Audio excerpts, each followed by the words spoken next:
அனைவருக்கும் வணக்கம். நம்மளுடைய அண்ணா அட்மினிஸ்ட்ரேட்டிவ் ஸ்டாஃப் காலேஜ் சார்பாக நம்ம எயின்டிஎன் யூடியூப் சேனல் மூலமாக மிஷன் 80க்கான ப்ரோக்ராம் பார்த்துட்ருக்கோம். அதில் நம்மளுடைய முக்கியமான ஒரு வகுப்பு development of rationalism, self respect movement, Dravidian மூவ்மெண்ட்ஸை பற்றி நம்ம இந்த கிளாஸ் பார்க்க போகிறோம். நம்ம யூனிட் 1ல் பார்த்துட்ருக்கோம் மாடர்ன் ஹிஸ்ட்ரியில். லாஸ்ட் கிளாஸில் ஜஸ்டிஸ் பார்ட்டி பற்றி பார்த்துருக்கோம். அதில் உங்களுக்கு எல்லாமே கான்செப்ட் கிளாரிட்டி இருந்திருக்கும் நான் நம்புகிறேன். ஓகேவா? ஏதாவது டவுட் இருக்குன்னா நீங்கள் கமெண்ட் செக்ஷனில் லீவ் பண்ணுங்கள். ஓகேவா? தமிழ்நாட்டில் எப்படி அந்த ரேஷனலிசம் பகுத்தறிவு சார்ந்த கொள்கைகள் உருவாச்சு, பகுத்தறிவு விதைச்ச முக்கியமான ஒரு இயக்கமாக நம்மளுடைய செல்ஃப் ரெஸ்பெக்ட் மூமெண்ட் இருக்குது. ஆமாவா இல்லையா? நம்மளுடைய சுயமரியாதை இயக்கம் இருக்குது. அது தொடர்ந்து வந்த முக்கியமாக திராவிட சிந்தனைகள் எந்த மாதிரி இருக்குது, மூமெண்ட்ஸ்லாம் எந்த மாதிரி இருக்குங்கிறத பற்றி பார்க்க போகிறோம். எஸ், ஏன்னா திராவிடியன் மூமெண்ட்ஸை பொறுத்த வரைக்கும் பெரியாருடைய திராவிடர் கழகத்தோடு இல்லாமல் அது தொடர்ச்சியாக வந்த திமுக திராவிட முன்னேற்ற கழகம், அது தொடர்ச்சியாக வந்து அண்ணா திராவிட முன்னேற்ற கழகம், அவங்களுடைய ஐடியாலஜியும் என்னமே நம்ம பார்க்க போகிறோம். எப்போ எஸ்டாப்ளிஷ் ஆச்சு? நீங்கள் ஆல்ரெடி யூனிட் 9ல் பார்த்துருப்பீங்க. அதாவது யூனிட் 9 மீன்ஸ் வந்து அட்மினிஸ்ட்ரேஷனில் பார்த்துருப்பீங்க. செகண்ட் யூனிட்டில் நம்ம ஜஸ்ட் ஒரு ரீகால் மாதிரி பண்ணுவோம். என்ன மாதிரியான ஸ்கீம்ஸ் கொண்டாந்தாங்க, எப்படி வந்து நம்மளுடைய தமிழ்நாட்டில் பகுத்தறிவு சார்ந்த கொள்கைகள் எந்த மாதிரி சிந்தனைகள்லாம் விதைக்கப்பட்டிருக்கு. ஓகேவா? தமிழ்நாடு எப்படி மற்ற மாநிலங்களுக்கு சமூக நீதியில் எப்படி முன்னோடியாக இருக்குது, அந்த மாதிரியான விஷயங்கள்லாம் நம்ம இந்த கிளாஸில் பார்க்க போகிறோம். எஸ், நம்ம வாங்க கிளாஸ்க்குள்ளே போகலாம். அதில் முதல்ல பார்க்க போகிறது சுயமரியாதை இயக்கம், திராவிட இயக்கங்கள். அதில் முதல்ல பார்க்க போகிறது திராவிட இயக்கத்தோட பரிணாமம். எப்படி திராவிட இயக்கம்ங்கிறது உருவாகுது அப்படின்னா 1882 நம்ம லாஸ்ட் கிளாஸில் பார்த்தோம். ஜஸ்டிஸ் பார்ட்டி பீரியடில் எப்படி நம்மளுடைய அயோத்திதாசரை பற்றி பார்க்கும்போது பார்த்தோம். ஆமாவா இல்லையா? திராவிடர் கழகம் 1882 ஜான் ரத்தினம் அல்லது ஜான் திரவியம் அப்படிங்கிற நபரால் அயோத்திதாசர் பண்டிதரால் நிறுவப்பட்டுச்சு. ஆமாவா இல்லையா? நான் லாஸ்ட் கிளாஸ் சொல்லியிருப்பேன். குமரியில் பட்டர் தான் திராவிடம்ங்கிற வார்த்தையை முதல்ல காயின் பண்ணார். ஏன்னா நம்ம யூனிட் 2ல் லாஸ்ட்டில் இருக்க டாபிக்ஸ் எல்லாமே இன்டர் ரிலேட்டட். எல்லாமே இப்போ செல்ஃப் ரெஸ்பெக்ட் மூமெண்ட் பெரியார் பற்றி வரும். லாஸ்ட்டில் சோஷியல் ரீஃபார்மர் பார்த்து பெரியார்னு கொடுத்துருப்பாங்க. அப்போ எல்லாமே இன்டர் ரிலேட்டடுங்கிறப்போ அங்கே அயோத்திதாசரை பற்றி பார்த்தோம். அந்த அயோத்திதாசர் அவர்களுடைய முக்கியமான இயக்கம் தான் என்னது? திராவிடர் இயக்கம். 1882 நிறுவப்பட்டிருக்கும். ஜான் திரவியம் கூட சேர்ந்து எஸ்டாப்ளிஷ் பண்ணியிருப்பாங்க. ஆமாவா? Dravidar Kazhagam. Okay, it was founded by Ayothidas Pandithar. குமரியில் பட்டர் திராவிடங்க வார்த்தை காயின் பண்ணியிருப்பார் சொன்னேன். அந்த குமரியில் பட்டரும் முதல் காயின் பண்ணது குமரியில் பட்டர். ஆனால் ஃபஸ்ட்டு பொலிட்டிசைஸ் பண்ணது, அரசியலாக்குறது யார் தான்? நம்மளுடைய அயோத்திதாசர். அவளை தான். ஆமாவே அயோத்திதாசர் பண்டிதர் தான். அடுத்து பார்த்தீங்கன்னா திராவிட மகாஜன் சபா. திராவிட மகாஜன் சபா பார்த்தீங்கன்னா 1891 எஸ்டாப்ளிஷ் ஆயிருக்கும். ஆமாவா இல்லையா? எஸ். அப்போ எல்லாமே திராவிட அப்படிங்கிற வார்த்தை இருக்குது. அதான் growth ஆஃப் டிராவிடியன் ஐடியாலஜி. ஓகேவா? அதோடைய முதல் மாநாடு எங்கே நடந்துச்சு பார்த்தோம்? நீலகிரியில் நடந்துச்சு பார்த்தோம். First conference is held at Nilgiris. Okay, நீலகிரிஸில் நடந்திருக்கும். அடுத்து ஆதி திராவிட மகாஜன் சபா. இது யாரோடது அப்படின்னு பார்த்தோம்? ஆதி திராவிட மகாஜன் சபா பார்த்தீங்கன்னா பறையர் மகாஜன் சபான்னு சொல்லிட்டு நம்மளுடைய ரெட்டைமலை சீனிவாசன் அவர்களால் நிறுவப்பட்டிருக்கும். அந்த அமைப்பை 1893 ஆதி திராவிடர் மகாஜன் சபான்னு சொல்லிட்டு பேர் மாற்றிருப்பார். ஓகே, பறையர் மகாஜன் சபாவை ஆதி திராவிடர் மகாஜன் சபா மாற்றினது எப்போ? 1893. உங்களுக்கு கொஸ்டின் கேட்குறாங்க அப்படின்னா 1891 திராவிட மகாஜன் சபா, 1893 ஆதி திராவிட மகாஜன் சபா. ஓகேவா? அடுத்த ஒரு வருஷம் கழிச்சு, அது 2 இயர்ஸ் கழிச்சு ஆரம்பிக்கிறார். அப்போ ஆதி திராவிட மகாஜன் சபா யாரோடது? இரட்டைமலை சீனிவாசன் அவர்களோடது. ஓகேவா? எஸ். அடுத்து பிராமணர் நல சங்கம் நம்ம முன்னாடியே பார்த்துருப்போம். நான் பிராமின்ஸ்க்கான இது எல்லாமே ரேஷனலிசம் பகுத்தறிவு சார்ந்த விஷயங்கள் வரும்போது பிராமணர் நல சங்கம் லாஸ்ட் கிளாஸை பார்த்து 1909 1909 யார் தொடங்கியிருப்பா? புருஷோத்தமன் சுப்பிரமணியம் தொடங்கியிருப்பாங்கன்னு பார்த்தோம். அதே மாதிரி பார்த்தீங்கன்னா மெட்ராஸ் ஐக்கிய கழகம், மெட்ராஸ் யுனைடெட் லீக் 1912 முக்கியமான பார்த்தீங்கன்னா சரவணப்பிள்ளை, துரைசுவாமி, வீரசுவாமி நாயுடு, சி நடேசனார் அவங்களாம் சேர்ந்து உருவாக்குனது என்னது? நம்மளுடைய மெட்ராஸ் ஐக்கிய கழகம்னு பார்த்தோம். அடுத்து பாருங்க சென்னை திராவிட கழகம், மெட்ராஸ் ஐக்கிய கழகம் 1912 மெட்ராஸ் திராவிட சங்கமாக மாறி இருக்கும். ஓகே, சென்னை திராவிட சங்கமாக கழகமாக மாறி இருக்கும். எது? மெட்ராஸ் ஐக்கிய கழகம். மெட்ராஸ் யுனைடெட் லீக் வந்து மெட்ராஸ் டிராவிடியன் அசோசியேஷன். அங்கேயுமே எந்த வார்த்தை யூஸ் பண்ணியிருப்பாங்க? திராவிடியன் அப்படிங்கிற வார்த்தை, திராவிடன் அப்படிங்கிற வார்த்தை யூஸ் பண்ணியிருப்பாங்க. ஆமாவா இல்லையா? எஸ். அடுத்து பாருங்க திராவிடர் கழக விடுதி. அதான் நான் ஹாஸ்டல்ஸ் பார்த்தோமா? டிராவிடியன் ஹாஸ்டல்ஸ் பார்த்தோம். யார் தொடங்கியிருப்பா? நடேசனார் தொடங்கியிருப்பார் 1916 ட்ரிப்ளிகேனில், திருவல்லிக்கேணியில். இதே கவர்மெண்ட் சார்பாக மெட்ராஸ் கவர்மெண்ட் சார்பாக உருவாக்கப்பட்டது பார்த்தீங்கன்னா பனகல் ராஜா பீரியடில் 1923 ஹாஸ்டல்ஸை கன்ஸ்ட்ரக்ட் பண்ணியிருப்பாங்க. அது பிரைவேட் பர்சனால ட்ரிப்ளிகேனில், இது கவர்மெண்ட்டோட ஹாஸ்டல் 1923 நம்ம பார்த்தோம். ஆமாவா? எஸ். அப்போ திராவிடர் அசோசியேஷன் ஹாஸ்டல் 1916 ஜூலையில். ஓகேவா? எஸ். அடுத்து பாருங்க SLF, அதாவது நம்ம சவுத் இந்தியன் லிபரல் ஃபெடரேஷன், தென்னிந்திய நல உரிமை கழகம், தென்னிந்திய மக்கள் கழகம். ஆமாவா இல்லையா? ரெண்டுமே பார்த்தோம் 1916. இதெல்லாமே இந்த டாபிக் கீழேயும் வரும். நம்ம அதெல்லாம் தான் திரும்ப அந்த ஸ்லைடை திரும்ப ரிப்பீட் பண்ணியிருக்கேன். ஓகேவா? எஸ். 1916 நவம்பர் 20 அப்போ நம்மளுடைய 30 உறுப்பினர்கள் கொண்ட அமைப்பால் உருவாக்கப்பட்டதா தியாகராயர், TM நாயர், சி நடேசனார், அலமேலுமங்கல் தாயாரம்மாள் அவங்களாம் சேர்ந்து உருவாக்கின அமைப்பு தான் என்னது? நம்மளுடைய சவுத் இந்தியன் லிபரல் ஃபெடரேஷன். அப்புறம் எங்கே முதல் கூட்டம் நடந்திருக்கோம்? விக்டோரியா பொது மண்டபத்தில் நடந்திருக்கும். அப்போ 2 ஆர்கனைசேஷனை உருவாக்கத்துக்காக பிளான் பண்ணியிருப்பாங்க. அவங்களோட 3 நியூஸ் பேப்பர் பார்த்தோம். ஆமாவா? ஆங்கிலத்தில் ஜஸ்டிஸ், தமிழில் திராவிடன், தெலுங்கில் ஆந்திர பிரகாசிகா. அவங்களோட மாநாடு எங்கே நடந்துச்சு? கோயம்புத்தூரில் நடந்திருக்குன்னு பார்த்தோம். ஆமாவா? யார் தலைமையில்? பனகல் ராஜா தலைமையில், ராமராய ஐயங்கார் தலைமையில். ஓகே. அடுத்து தென்னிந்திய மக்கள் சங்கம். அதில் பாருங்கள், ஒரு கூட்டு பங்குதார நிறுவனமாக இருந்துச்சு. அதோடைய செயலாளர் யார் இருந்திருக்கா? தியாகராயா இருந்திருக்கார். இதில் சவுத் இந்தியன் பீப்புள்ஸ் அசோசியேஷனில். ஓகேவா? எஸ், தியாகராயா அதோட செக்ரட்டரியாக இருந்திருக்கார். நான் பிராமின்ஸ் அசோசியேஷன் தியாகராயரால் ரிலீஸ் பண்ணப்பட்டிருக்கும் டிசம்பர் 1916. அதனால அதுக்கு பேர் என்ன சொல்கிறாங்க? செட்டிஸ் கேபிள். ஓகே, செட்டியோட கேபிள் அப்படிங்கிற மாதிரி சொல்கிறாங்க. ஓகேவா? அப்புறம் ஜஸ்டிஸ் பார்ட்டி மாண்டேகோட டிக்ளரேஷனுக்கு அப்புறம் Montagu declaration also known as August declaration பார்த்தோம். ஆமாவா இல்லையா? அந்த ஆகஸ்ட் டிக்ளரேஷனுக்கு அப்புறம் நம்மளுடைய ஜஸ்டிஸ் பார்ட்டிங்கிற புது கட்சி உருவாகுது. எதுலேருந்து? சவுத் இந்தியன் லிபரல் ஃபெடரேஷன்லேருந்து, தென்னிந்திய நல உரிமை கழகத்திலேருந்து இந்த அமைப்பு உருவாகுது. ஜஸ்டிஸ் பார்ட்டிங்கிற ஒரு நேம். எங்கேருந்து ஜஸ்டிஸ் வந்துச்சுன்னு பார்ப்போம். இந்த நீதிங்கிற வார்த்தை அவங்களோட முக்கியமான ஆங்கில நியூஸ் பேப்பரான ஜஸ்டிஸ். ஆமாவா இல்லையா? எஸ், அதில் தான் பார்த்துருக்கோம். தென்னிந்திய தாராளவாத கூட்டமைப்புன்னு சொல்லிருக்கு. அப்புறம் 1920 எலெக்ஷனில் கண்டெஸ்ட் பண்ணுறாங்க. அதில் 98 சீட்டில் 63 சீட் ஜெயிக்கலாம் பார்த்தாங்க. நம்ம லாஸ்ட் கிளாஸில் பார்த்தாச்சு. ஓகே, இப்போ நம்ம தெரிய வேண்டியது இதெல்லாம் திராவிட இயக்கத்தோட பரிணாம வளர்ச்சி. இதில் ஒரு முக்கியமான பரிணாம வளர்ச்சியாக சுயமரியாதை இயக்கத்தை நம்ம பார்க்குறோம். ஓகே, சுயமரியாதை இயக்கம் பொறுத்த வரைக்கும் என்னென்னா, நம்மளுடைய பெரியார் தலைமையிலான ஒரு முக்கியமான ஒரு அமைப்பாக உருவாகுது. ஏன் பெரியார் வந்து சுயமரியாதை இயக்கத்தை உருவாக்கணும் அப்படிங்கிற தேவைன்னு பார்த்தோன்னா, முக்கியமாக காங்கிரஸில் இருந்த பிராமணர்களுடைய ஆதிக்கம், காங்கிரஸுடைய இந்த பிராமணிக்கல் மைண்ட் செட் என்னன்னா, பெரியார் 1925 காங்கிரஸ் காஞ்சிபுரம் காங்கிரஸ் செஷனில் மாநில மாநாட்டில் எங்கே நடக்குது? காஞ்சிபுரத்தில் நடக்குது. யார் தலைமையில்? திருவிக தலைமையில். ஓகே, திருவிக தலைமையில் நடக்கிற மாநாட்டில் பெரியார் தான் சொல்கிறார், எப்படி ஜஸ்டிஸ் பார்ட்டி வந்து எப்படி வந்து கம்யூனல் ரெப்ரசன்டேஷன் கொண்டாடுறாங்களோ, காங்கிரஸும் அதை என்ன பண்ணணும், அவங்களோட முக்கியமான பாலிசியை அடாப்ட் பண்ணணும்னு சொல்லிட்டு நம்மளுடைய பெரியார் வந்து ஒரு ரெசல்யூஷன் கொண்டாந்துருப்பார். அந்த ரெசல்யூஷனை பாஸ் பண்ண விடாமல் தடுத்திருப்பாங்க இந்த மாநாட்டில். ஆனால் திருவிக்கா தலைமையில் நடந்திருக்கும். பட் திருவிக்கா அதுக்கு எதிர்ப்பு தெரிவிச்சிருப்பாரான்னு கேட்டால் கிடையாது. திருவிக்கா மற்ற உறுப்பினர்கள் பிராமணர்கள் சார்ந்த உறுப்பினர்கள்லாம் பண்ணியிருப்பாங்க. காங்கிரஸில் இருந்தவங்க அதை என்ன பண்ணியிருப்பாங்கன்னா எதிர்த்திருப்பாங்க. அதோட விளைவாக பெரியார் என்ன பண்ணியிருப்பாருன்னா, இதுக்கப்புறம் நான் காங்கிரஸில் இருந்தால் கரெக்டாக இருக்காதுன்னு சொல்லிட்டு காங்கிரஸ்லேருந்து குவிட் பண்ணுறார். குவிட் பண்ணதுக்கப்புறம் நம்மளோட பெரியார் ஆரம்பிக்கிற இயக்கம் தான் சுயமரியாதை இயக்கம் 1925. இந்த இயக்கத்தோடைய பிரச்சாரத்துக்காக ஒரு பத்திரிகை ஆரம்பிக்கிறார். அதே வருஷம் 1925 என்ன பத்திரிகை? குடியரசு. சரியா? 1925 அதே ஆண்டு குடியரசு அப்படிங்கிற ஒரு பத்திரிகையும் பெரியார் தலைமையில் ஆரம்பிக்கப்படுது. ஓகேவா? எஸ், அதான் பார்க்க போகிறோம். சுயமரியாதை இயக்கம் 1925 ஆண்டு காஞ்சிபுரத்தில் நடைபெற்ற காங்கிரஸ் மாநாட்டில் ராமசாமி வகுப்புவாத பிரதிநிதித்துவத்தை நிறைவேற்ற முயன்றார். கம்யூனல் ரெப்ரசன்டேஷன் சொன்னா, yes, E V Ramasamy tried to pass communal representation but it went into vain, so he quit Congress and started a self-respect movement in 1925. நிறைவேற்ற முயன்றார், ஆனால் பலனளிக்கவில்லை. அதனால் அவர் காங்கிரஸை விட்டு வெளியேறினார். 1925 சுயமரியாதை இயக்கத்தை தொடங்கினார். ஓகேவா? எஸ், சரி, சுயமரியாதை இயக்கத்தோட குறிக்கோள் என்ன அப்படிங்கிறத பார்ப்போம். முக்கியமாக ரீஃபார்மிங் த டிராவிடியன் சொசைட்டி. என்ன பண்ணுறது? திராவிட சமூகத்தை சீர்திருத்தம்ங்கிறது. டு மேக் ட்ரூலி ரேஷனல், பகுத்தறிவு மிக்க சமூகமாக மாற்றணுங்கிறது அதோடைய முக்கியமான ஒரு நோக்கமாக இருக்குது. திராவிட சமுதாயத்தை சீர்திருத்துவது மற்றும் அதனை உண்மையான பகுத்தறிவுடையதாக்குதல், திராவிடர்களின் பண்டைய தமிழ் பண்பாட்டினை அவர்களுக்கு கற்பித்தல். என்ன பண்ணுறது? அவங்களுக்கு டீச் பண்ணுறது. எதை பற்றி? பண்டைய தமிழ் கலாச்சாரத்தை பற்றி. ஓகேவா? ஏன்னா சங்கம் பெரியார் பார்த்தீங்கன்னா சங்கம் சிவிலைசேஷன் இஸ் ஒரு well developed well urbanised civilisation சொல்லிட்டு பாராட்டியிருப்பார். காரணம் என்னன்னா, சங்க காலத்தில் பெரும்பாலும் சாதிய முறைகள், சாதி ஏற்றத்தாழ்வுகள் இல்லாமல் இருந்துச்சு. ஆமாவா இல்லையா? திருவள்ளுவரையுமே ஆரம்ப காலத்தில் பெரியார் எதிர்த்திருந்தாலுமே பின்னாடி திருக்குறளை அவர் நிறைய விஷயத்துக்கு எடுத்துக்காட்டாக சொல்லியிருப்பார். பெண் உரிமைகளுக்காக, சமத்துவத்துக்காக, அதெல்லாம் எடுத்துக்காட்டாகவே சொல்லியிருப்பார். Save the Dravidian society from the domination of Aryan culture. ஆரிய கலாச்சாரத்திலிருந்து, இந்த சடங்கு முறைகள்லேருந்து, திருமணத்தின் போது வேத வேள்வி முறைகளை பயன்படுத்துறதுலேருந்து, அதில் என்ன பண்ணுறது? தமிழ் சொசைட்டிக்கு மாறணுங்கிறத இது பண்ணுறது. Reforming the Hinduism by eliminating Brahmin influence and superstitious practices. மூட நம்பிக்கைகள்லாம் இது பண்ணுறது, பலியிடுதல், இந்த மாதிரியான விஷயங்கள், தானம் கொடுக்கறது, அதாவது வேத வேள்விகளை நடத்துறது, இந்த மாதிரியான மூட நம்பிக்கைகள்லாம் இருக்கக்கூடாது அப்படிங்கிறத நீக்கிறது மூலமாக இந்து சமய மதத்தை என்ன பண்ணுறது? சீர்திருத்துறது கூட மூலமாக பிராமணர்களோட செல்வாக்கினை குறைத்தல். ஓகேவா? எஸ், அதில் மாநாடுகள் நடந்திருக்கும், நிறைய மாநாடுகள் நடந்திருக்கும். இது உங்களுக்கு கிளியராக தெரியுதான்னு தெரியல ஆக்சுவலி. ஓகே, பிளராக இருக்க மாதிரி இருக்குது. ஆனால் நீங்கள் பிடிஎஃப் டவுன்லோட் பண்ணிங்கன்னா கரெக்டாக உங்களுக்கு வீடியோ கரெக்டாக தெரியும். அதில் பாருங்கள், 3 முக்கியமான கான்ஃபரன்ஸ் நடந்திருக்கு. இதுதான் ரிப்பீட்டடாக கேட்டுட்டும் இருக்காங்க. ஓகேவா? முதல் மாநாடு 1929 1929 செங்கல்பட்டில் யார் தலைமையில்? டாக்டர் சவுந்தரபாண்டியன் தலைமையில் நடக்குது. WPA Soundarapandian. Okay, WPA Soundarapandian அவர்கள் தலைமையில் செங்கல்பட்டு கான்ஃபரன்ஸ் நடக்குது. ரொம்ப முக்கியமான மாநாடு. இந்த மாநாட்டில் ஒரு 15 தீர்மானங்கள் மொழிமொழிப்பட்டிருக்கும். அது என்ன நான் பின்னாடி சொல்கிறேன். 15 தீர்மானங்கள். அந்த 15 தீர்மானங்கள் கண்டிப்பாக மனப்பாடம் பண்ணி வச்சுக்கோங்க.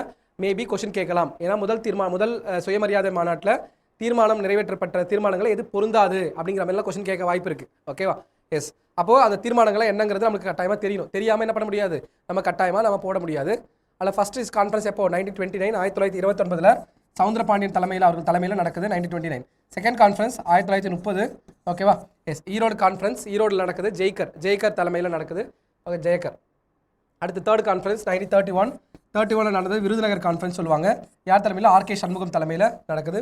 3 முக்கியமான மாநாடுகளுமே ரொம்ப முக்கியம். ஓகே, நம்மளுக்கு மெயின்ஸ்க்கு என்ன தேவைன்னா யார் தலைமையில் நடந்தது தேவை.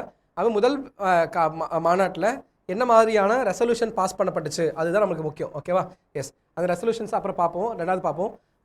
Resolutions of self respect first self respect conference முதல் மாநாடு பெரியார் தலைமையில் நடக்கலைங்க. WPS சவுந்தரபாண்டியன் சொல்லப்பட்ட ஒரு தலைமையில் நடக்குது. அந்த மாநாட்டில் பெரியார் நிறைய தீர்மானங்களை கொண்டாடுறார். மொத்தம் 15 தீர்மானங்களை கொண்டாடுறாங்க. ஓகேவா? அப்போ முதல் சுயமரியாதை மாநாட்டில் மொத்தம் எத்தனை தீர்மானங்கள் நிறைவேற்றப்படுது? 15 தீர்மானங்கள். Okay, yes. எங்கே நடக்குது? செங்கல்பட்டில். எப்போ? February 1929 conference heard by WPS Soundarapandianar. Fundamental principles of self respect movement articulated by Periyar இந்த ஃபர்ஸ்ட் செல்ஃப் ரெஸ்பெக்ட் கான்ஃபரன்ஸ். அப்போ சுயமரியாதை மாநாட்டுக்குன்னு என்ன மாதிரியான முக்கிய கொள்கைகள் இருக்குங்கிறத பெரியார் தன்னுடைய முதல் மாநாட்டில் என்ன பண்ணுறார்? வெளிக்கொண்டார். ஓகேவா? எஸ். அதில் பாருங்கள் என்னென்னலாம் அந்த 15 தீர்மானங்கள் என்னென்னு பார்ப்போமா? சாதி வேற்றுமைகள் இருக்கவே கூடாது. அதே பார்த்தீங்கன்னா சமூகத்தில் காணப்படும் பிராமணர், சத்திரியர், வைசியர், சூத்திரர் மாதிரியான படிநிலைகள் இருக்கக்கூடாது. டிஸ்கிரிமினேஷன் இருக்கக்கூடாது. அடுத்து அந்த ஹையரார்கி. Okay, yes. அடுத்து பாருங்கள் சமூக பிரிவினைகளை குறிக்க மக்கள் தங்கள் பெயர்களுடன் சாதி அல்லது வர்க்க பட்டங்களை சேர்ப்பதை தடுக்கணும். பேருக்கு பின்னாடி சாதி இருக்கக்கூடாது. ஆமாவா இல்லையா? எஸ். பெரியார் என்ன சொல்லிப்பாருன்னா, அந்த மாநாட்டுக்கு போகிறதுக்கு முன்னாடி ஈவி ராமசாமி நாயக்கராக இருந்தவர் என்ன மாறிட்டார்? வெறும் ஈவி ராமசாமியாக மட்டும்தான் மாநாட்டை முடிச்சுட்டு வெளில வந்தேன் அப்படிங்கிறத தன்னோட குடியரசில் சொல்லியிருப்பார். அப்போது சமூக பிரிவினைகளுக்கு வித்திடுற அந்த சாதி பெயர்களை நம்ம பேருக்கு பின்னாடி போடக்கூடாதுங்கிறது இந்த மாநாட்டோட முக்கியமான நோக்கம்.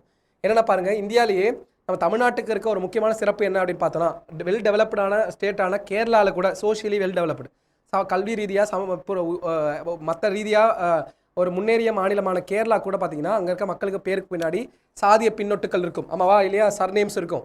ஆனால் தமிழ்நாட்டில் பாருங்கள் 99% மக்களுக்கு பேருக்கு பின்னாடி சாதிய பின்னொட்டுகள் இருக்காது, சர்நேம்ஸ் இருக்காது. அது யாரோட முக்கியமான ஒரு பெரிய வெற்றியாக பார்க்கப்படுது? பெரியாரோடைய மிகப்பெரிய வெற்றியாக பார்க்கப்படுது. ஓகேவா? எஸ். சாதி அல்லது மத பிரிவினைகளை குறிக்கும் சின்னங்களை அணிக்கக்கூடாது. முக்கியமாக கையில் கயிறு கட்டுறது. ஓகேவா? கலர் கயிறாக கயிறு இருக்கும். ஒரு பர்டிகுலர் காஸ்ட்டை மென்ஷன் பண்ணுற மாதிரி பொட்டு வைக்கிறது. ஆமாவா இல்லையா? பொட்டு பேண்டெல்லாம் பார்த்தீங்கன்னா பெண்கள் ஒரு பர்டிகுலர் காஸ்ட்டை மென்ஷன் பண்ணுறதுக்காகலாம் அணியது இருக்குது. இன்னும் தமிழ்நாட்டில் பழக்கத்தில் இருக்குது. ஆமாவா? எஸ். அது அந்த மாதிரியான விஷயங்கள் இருக்கக்கூடாது. தீண்டத்தகாத சமூகங்கள் என்று அழைக்கப்படுபவற்றை சேர்ந்த குழந்தைகளுக்கு பள்ளிகள் என்ன கொடுக்கணும்? இலவச புத்தகங்கள், உணவு உடைகள், அத்தியாவசிய பொருட்கள் கிடைக்கிறத என்ஷூர் பண்ணணும்னு சொல்கிறாங்க.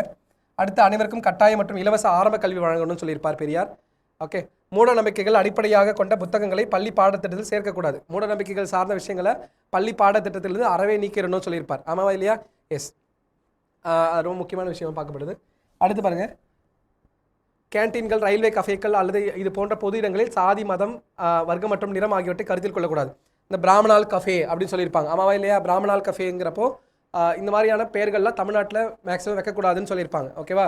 பெயர்களில் சாதிய பெயர்களில் கடைகள் வைக்கிறத தவிர்க்கணும் அப்படிங்கிறது அவங்களோட முக்கியமான தீர்மானமாக இருக்குது. ஆண்களைப் போலவே பெண்களுக்கும் சமமான சொத்துரிமை மற்றும் வாரிசுரிமை சட்டங்கள் வழங்கப்பட வேண்டும். ஏன்னா இந்தியாவிலே முதல் முறையாக பெண்களுக்கு சொத்துரிமை கொடுக்கணும்னு சொன்ன முதல் பொலிட்டிஷியன் யாருன்னா நம்மளோட பெரியார் தான். அதுக்காக என்ன பண்ணியிருப்பார்? முக்கியமான விஷயமா இவருடைய அந்த சொத்துரிமை விஷயங்கள் தான். ஏன்னா பெண்கள் முழுமையாக அதிகாரத்துவம் பெறணும் அப்படின்னா என்ன பண்ணணும்? அவங்களுக்கு முதல்ல சொத்துரிமை தான் கொடுக்கணும். கல்வி அதெல்லாம் ரெண்டாவது தான். முதல் உரிமை என்னது?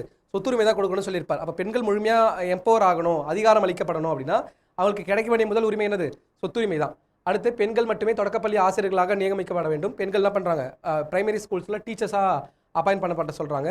பெண்களுக்கான திருமண வயது 16க்கு மேலும் இருக்குன்னு சொல்கிறாங்க. நம்ம ஆஃப்டர் இண்டிபெண்டன்ஸ்க்கு அப்புறம் தான் பெண்களுக்கான திருமண வயது 18ஆவே மாத்திரம். பட் பெரியார் என்ன சொல்லியிருக்காரு? 16 பெண்களுக்கான திருமண வயது 16 இருக்குன்னு சொல்லிட்டு தன்னுடைய முதல் மாநாட்டில் சொல்லியிருக்கார். ஓகேவா? கணவன் மனைவி விவாகரத்து செய்ய உரிமை உண்டு. கணவன் மனைவி 2 பேருக்குமே அந்த உரிமை உண்டு. ஆமாவா இல்லையா? எஸ். விதவை மறுமணம் செய்து கொள்ளவும் வேண்டும். அதுமாதிரி தான் பெண்களை மனைவியை மனைவின்னு சொல்லாமல் வாழ்க்கை துணை நலம் அப்படிங்கிற வார்த்தையெல்லாம் பயன்படுத்த சொல்லியிருப்பார் பெரியார். அதெல்லாம் ஜஸ்ட் பார்த்துக்கலாம். For women the marriageable age should be above 16. Husband and wife will have the right to divorce. Widow should remarry. Okay, என்ன பண்ணலாம்? கட்டாயமாக விதவைகள் மறுமணம் செய்துக்க உரிமை இருக்குது. ஓகே. அடுத்து திருமண சடங்கு எளிமையாக இருக்க வேண்டும். அதற்காக அதிக பணம் செலவழிக்கக்கூடாது. திருமணங்களை எளிமையாக நடத்தணுங்கிறதுக்காக தான் Periyar supported self respect marriages, சுயமரியாதை திருமணங்களை ஊக்குவிக்க சொல்லியிருப்பார் பெரியார். ஓகே, கடவுளுக்கும் பக்தனுக்கும் இடையில் இடைத்தரகர் இருக்கக்கூடாது, அதனால் புரோகிதர் இருக்கக்கூடாதுன்னு சொல்லியிருப்பார். பிராமின்ஸ் வந்து என்ன பண்ணக்கூடாது, இந்த நடுவில் இன்டர்மீடியட் வேலை பார்க்கக்கூடாதுங்கிற மாதிரி சொல்லியிருக்கார். ஆலய வழிபாட்டிற்காக பணத்தை வீணாக்காதீர்கள். கோயில் சொத்துக்கள் கல்வி, ஆராய்ச்சி, தொழில் வளர்ச்சிக்கு பயன்படுத்த வேண்டும். கோயில் சொத்துக்களை மற்ற டெவலப்மெண்டல் ஆக்டிவிட்டிஸ்க்கு பண்ணணும்னு சொல்லியிருக்கார். லாஸ்ட்டாக பார்த்தீங்கன்னா ஆரம்ப கல்விக்கான பொது நிதி கட்டாயமாக்கப்படணும் அப்படின்னு சொல்லியிருக்கார். ஓகே, ஆரம்ப கல்விக்கான பொது நிதி கட்டாயமாக கவர்மெண்ட் ஸ்பெண்ட் பண்ணணுங்கிற சொல்லியிருக்கார். Public fund for the primary education should be made mandatory. Public money should not be spent on other than mother tongue. பொது பணம் தாய்மொழி தவிர பிற பொது கல்விக்கு செலவிடப்படக்கூடாது. தாய்மொழிக்கு அதிகமான முக்கியத்துவம் கொடுக்கணும்னு சொல்லியிருப்பார். இந்த 15 தீர்மானங்களும் முதல் சுயமரியாதை மாநாட்டில் நிறைவேற்றப்பட்ட தீர்மானங்களாக பார்க்கப்படுது. ரொம்ப முக்கியமான தீர்மானங்களாக நம்ம பார்க்குறோம். ஓகேவா? எஸ். அடுத்து பாருங்கள், அடுத்த 2வது முக்கியமான ஒரு மாநாடு, 3 முக்கியமான மாநாடுகள் பார்த்தோம். 1, 2, 3. முதல் மாநாடு செங்கல்பட்டு, 2வது மாநாடு ஈரோடு, 3வது மாநாடு எங்கே பார்த்தோம், நம்மளுடைய விருதுநகர்ல பார்த்தோம். இதுக்கு அடுத்து இருக்கிறது பார்த்தீங்கன்னா சேலம் மாநாடு, ரொம்ப முக்கியமான ஒரு மாநாடு. ஓகேவா? என்னன்னா 1944 சேலமில் பெரியார் தலைமையில் நடைபெற்ற மாநாட்டில் தான் ஆல்ரெடி 1938 நம்மளுடைய பெரியார் வந்து நீதி கட்சியோட தலைவராக இருக்கார். ஆமாவா? அவர் தலைவராக இருக்க டைமில் நீதி கட்சியை எதோட இணைக்கிறாங்க, தனியாக ஒரு மூமெண்ட்டை புதுசாக கிரியேட் பண்ணுறாங்க. நீதி கட்சியும் சுயமரியாதை இயக்கத்தையும் ஒன்றா இணைச்சு திராவிடர் கழகம் அப்படிங்கிற ஒரு இயக்கம் ஆரம்பிக்கப்படுது. ஓகேவா? எஸ். பெரியாரின் தளபதியாகிவிட்ட திறமையான சொற்பொழிவாளரான CN அண்ணாதுரை நீதி கட்சியின் பெயரை திராவிடர் கழகம் என்று வரலாற்று சிறப்பு மிக தீர்மானத்தை கொண்டு வந்தார். யார் தலைமையில் நடக்குது? பெரியார் தலைமையில் நடக்குது. தீர்மானத்தை கொண்டு வந்தது யாரு? நம்மளுடைய அறிஞர் அண்ணா அவர்கள். ஓகேவா? அது 2 தெரிஞ்சு வச்சுக்கோங்க. ரெசல்யூஷன் பாஸ்ட் பை அறிஞர் அண்ணா. அதான் கொடுத்துருக்கு. In 1944 Salem Conference under the leadership of Periyar, an historic resolution was moved to change the name of Justice Party to Dravidar Kazhagam, to renounce the British honors such as Rao Bahadur, Diwan Bahadur. Okay, நம்ம ரெட்டமலை சீனிவாசன் அவர்களை பற்றி பார்க்கும்போது பார்ப்போம். ராவ் பகதூர், நம்மளுடைய திவான் பகதூருங்கிற மாதிரி டைட்டில்லாம் அவர் கொடுத்துருப்பாங்க. அந்த மாதிரி டைட்டில்லாம் வச்சிருக்க கூடாதுன்னு சொல்லியிருப்பார். Okay, yes. அடுத்து பெரியார் திராவிட நாடு மாநாட்டை கூட்டி திராவிடர்களுக்கு தனி திராவிட நாடு கோரினார். அவர் என்ன பண்ணியிருப்பார், நம்ம இண்டிபெண்டன்ஸ்க்கு அப்புறமே பெரியார் பார்த்தீங்கன்னா தனி நாடு கோரிக்கை இருந்திருக்கும். ஓகே, அறிஞர் அண்ணாவுமே எலெக்ஷனில் கண்டெஸ்ட் பண்ணுறதுக்கு முன்னாடி, டிஎம்கே எலெக்ஷனில் கண்டெஸ்ட் பண்ணுறதுக்கு முன்னாடி வரைக்கும் திராவிட நாடு கோரிக்கை கேட்டிருப்பாங்க. அப்புறம் ஒரு செடிஷன் ஆக்டை பாஸ் பண்ணியிருப்பாங்க. இந்த மாதிரி வந்து செப்பரேட் ஸ்டேட்டை யாரெல்லாம் ரெக்வஸ்ட் பண்ணுறாங்களோ அவங்க மேலே அரெஸ்ட் பண்ணி செடிஷன், அதாவது தடுப்பு காவலில் வைக்கிற மாதிரி ஒரு ஆக்டை நேரு கவர்மெண்ட் கொண்டாந்த உடனே எல்லாருமே என்ன பண்ணியிருப்பாங்க, அந்த திராவிட நாடு தனி நாடு கோரிக்கையை கைவிட்டிருப்பாங்க. ஓகேவா? எஸ். அடுத்து பாருங்கள், further he pronounced is very famous slogan Dravida Nadu for Dravidians at the conference. அந்த மாநாட்டில் சொல்கிறார், திராவிட நாடு திராவிடர்கை அப்படி சொன்னது எந்த மாநாட்டில் தான்? சேலம் மாநாட்டில் தான். ஓகே, அது ரொம்ப ரொம்ப முக்கியமானது, ஜஸ்ட் நோட் பண்ணி வச்சுக்கோங்க. அடுத்து தனி திராவிட நாடு கோரிக்கை தவிர திராவிட கழகமானது சாதியற்ற சமூகத்தை ஏற்படுத்துது. அப்போ திராவிட கழகத்தோட முக்கியமான நோக்கம் என்ன? wanted to establish a casteless society, condemned religious rituals, traditions, superstitious Dravidian society. பகுத்தறிவான மூட நம்பிக்கைகளற்ற சாதியற்ற சமூகத்தை உருவாக்கணுங்கிறது தான் இந்த திராவிட இயக்கத்தோட முக்கியமான கோரிக்கையாக இருக்குது. Dravida Kazhagam became very popular in many rural and urban masses, especially among the students. குறிப்பாக மாணவர்களிடையே பெரிய அளவுக்கு இருக்குது. முன்னாடிலாம் பார்த்தீங்கன்னா இந்த திராவிட கழகம் 2 முக்கியமான காலேஜஸில் ரொம்ப ஒரு ஆக்டிவாக இருந்துச்சு. ஒன்று பச்சையப்பன் கல்லூரி, அனதர் ஒன்று பார்த்தீங்கன்னா அண்ணாமலை யூனிவர்சிட்டி. இந்த 2 இடத்துல தான் பெரும்பாலும் அண்ணா முதற்கொண்டு இப்போ தமிழ்நாட்டில் இருக்க முக்கியமான ஆளுமைகள் எல்லாருமே, ஓகே, முக்கியமான அமைச்சர்களாக இருக்கிறவங்க உங்களுக்கு தெரிஞ்சிருக்கோம், நீங்கள் வேணால் சர்ச் பண்ணி பாருங்கள், பெரும்பாலும் அண்ணாமலை யூனிவர்சிட்டியில் தான் படிச்சிருப்பாங்க. காரணம் என்னன்னா, அண்ணாமலை யூனிவர்சிட்டி பார்த்தீங்கன்னா அதிகமாக அந்த பொலிட்டிக்ஸில் இன்வால்வ் ஆகி அதிகமாக அந்த திராவிட சிந்தனைகளை விதைச்ச ஒரு முக்கியமான இடமா அண்ணாமலை யூனிவர்சிட்டியும் பச்சையப்பன் கல்லூரியும் பார்க்கப்படுது. ஓகேவா? அடுத்து திராவிட முன்னேற்ற கழகம் உருவாக்கம். ஏன்னா பெரியார் கூட ஒரு சில கருத்து முரண்பாடுகளால் தேர்தல் வரையில், ஏன்னா திராவிடர் கழகம் தேர்தலில் போட்டியிடாது அப்படிங்கிற மாதிரி பெரியார் அனௌன்ஸ் பண்ணியிருப்பார். அதுலேருந்து மாறுபட்டு ஒரு சில கொள்கைகளில் மாறுபட்டு என்ன பண்ணுறார், நம்ம அறிஞர் அண்ணா அவர்கள் வந்து 1949 பெரியார் பிறந்த அதே நாளில் திராவிட முன்னேற்ற கழகம்ங்கிற ஒரு அரசியல் கட்சி ஆரம்பிக்கிறார். இந்த அரசியல் கட்சி எதில் பார்ட்டிசிபேட் பண்ணும், எலெக்ஷனில் பார்ட்டிசிபேட் பண்ணணும்னு சொல்லிட்டு அனௌன்ஸ் பண்ணுறார். ஓகேவா? எஸ். பெரியாருக்கும் அவரது ஆதரவாளர்களுக்கும் இடையே பல கருத்து வேறுபாடுகள் எழுந்துள்ளன. 1947 முக்கியமான கருத்து வேறுபாடு என்னது?